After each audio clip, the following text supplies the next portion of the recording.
Hi viewers, welcome to universal talkies. ఇప్పుడు మనం discuss చేసుకోబోయే టాపిక్ పొలిటికల్ టాపిక్.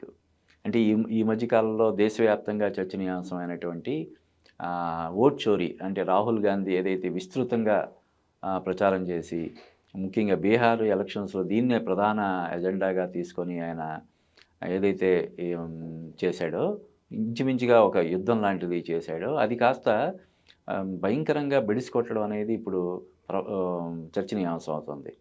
అంటే బీహార్ ఎలక్షన్స్‌లో అంటే ఇప్పుడు గత కొన్ని ఎలక్షన్స్‌గా భారతీయ జనతా పార్టీ ప్రతి ఎలక్షన్‌లో గూడా ఓట్ చోరీ చేయడం ద్వారా అంటే ఓట్లను దొంగిలించడం ద్వారా మాత్రమే గెలుస్తుంది.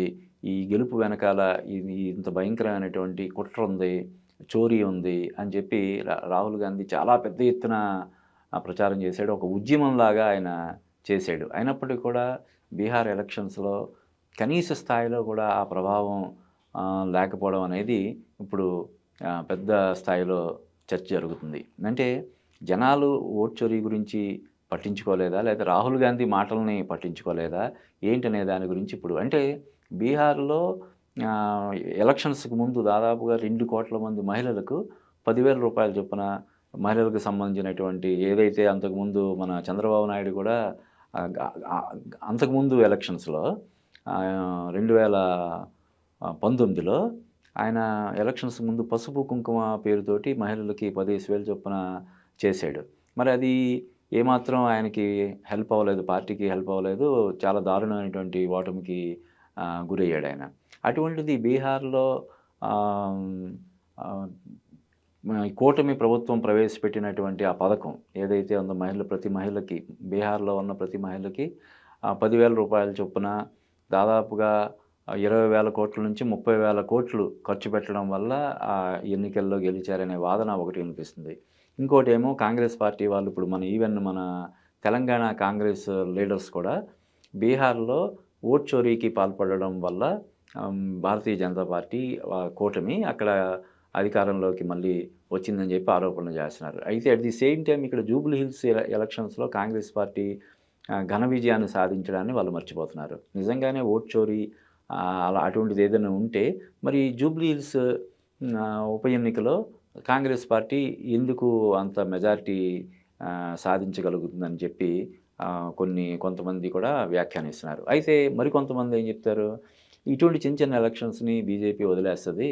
ఇదిగో ఇలాగ అనుకోవడానికి మరి అలాగైతే అక్కడ ఎందుకు ఆ పార్టీ ఓడిపోయింది, అక్కడ కాంగ్రెస్ పార్టీ ఎందుకు గెలిచింది అని చెప్పి ఒక చర్చకి దారి తీసేలా చేయడం కోసం దాన్ని ఏదైతే ఏకపక్షంగా ఒక విమర్శ జనాల్లోకి వెళ్ళకుండా ఉండడం కోసం ఇటువంటివి చేస్తుంది. మధ్య మధ్యలో అప్పుడప్పుడు ఇలాగ వదిలేయడం అది చేస్తుంది. కానీ ఓవరాల్‌గా ఓట్ చోరీకి లేదంటే ఈ అవకతవకలకు పాల్పడడం ద్వారా పెద్ద ఎత్తున అధికార యంత్రాంగాన్ని దుర్వినియోగం చేయడం ద్వారా ఎలక్షన్ కమిషన్‌ని తమ గుప్పిట్లో పెట్టుకోవడం ద్వారా మాత్రమే భారతీయ జనతా పార్టీ వరుసగా ఇన్ని విజయాలు సాధిస్తుందని చెప్పి విమర్శలైతే కొంతమంది చేస్తూనే ఉన్నారు.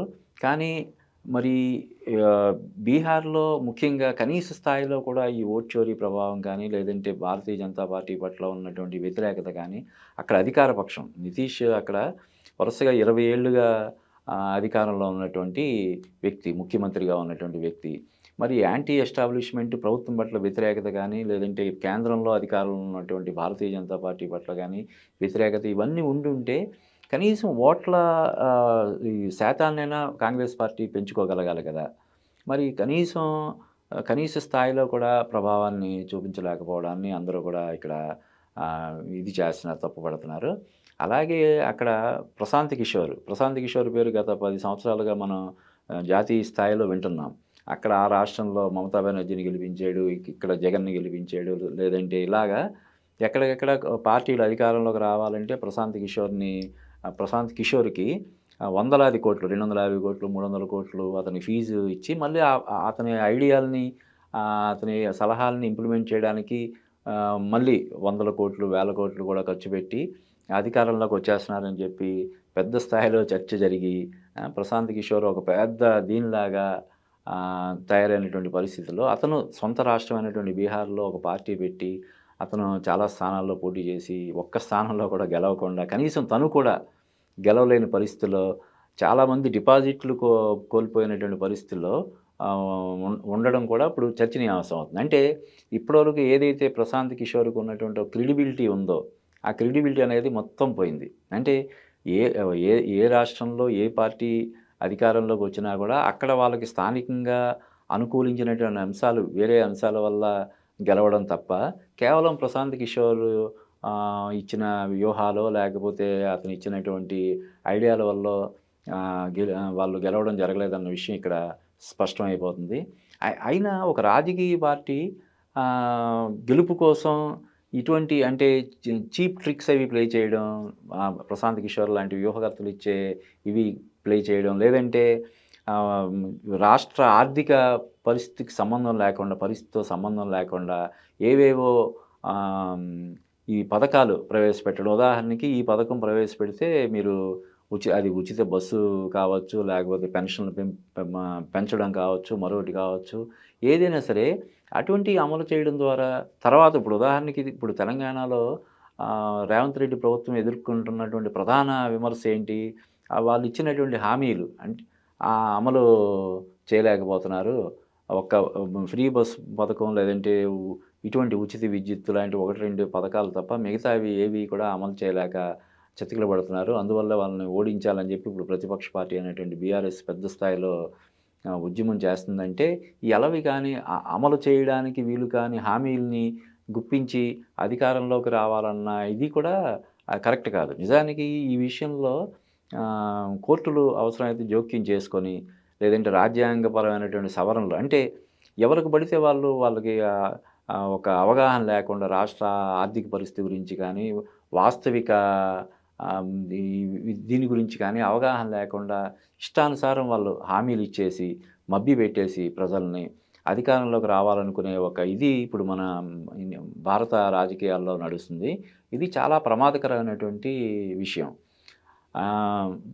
వచ్చిన తర్వాత అధికారంలోకి వచ్చిన తర్వాత వాటిని అమలు చేయలేకపోతుండడాన్ని కూడా మనం ఎలా చూస్తాం?